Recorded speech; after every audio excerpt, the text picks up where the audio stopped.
Tu penses que ta déclaration d'impôt est simple? Pas du tout. Tu passes peut-être à côté de centaines d'euros d'économies tous les ans. Tout ça parce que tu ne sais pas quelle case cocher. La première chose, les frais de garde pour enfants.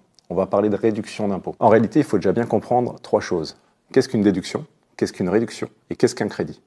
Une déduction va venir minorer tes revenus.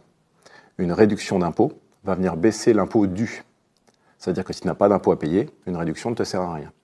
Et un crédit d'impôt va venir créditer ton compte, que tu aies une réduction, que tu n'en aies pas. Trois notions totalement différentes. La réduction pour garde d'enfant ne marche que si tu fais garder ton enfant en dehors de ton domicile. Assistante maternelle, garderie, mais en tout cas en dehors de ton domicile. Le plafond est de 3 500 € de dépenses maximum, donc réduction d'impôt de 1 750 €.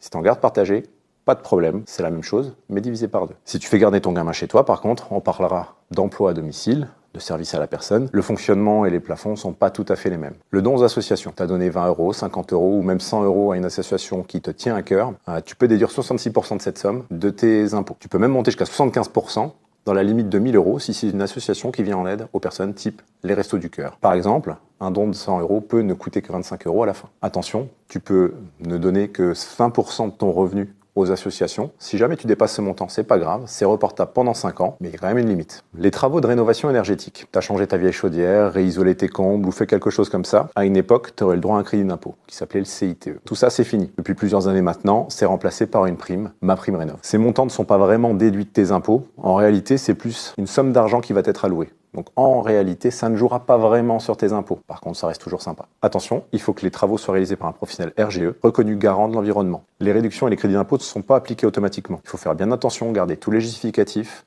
parfois remplir certaines annexes, garde tout pendant plusieurs années, ça peut être demandé. Moralité, prends 10 minutes pour contrôler ta déclaration, ou si tu es un peu paumé, fais-la contrôler par un expert comptable. Ils sont là pour t'aider, il y en a 21 000 en France. Tu les retrouveras sur l'annuaire de l'ordre des experts comptables. S'ils ne sont pas dessus, ce ne sont pas des experts comptables.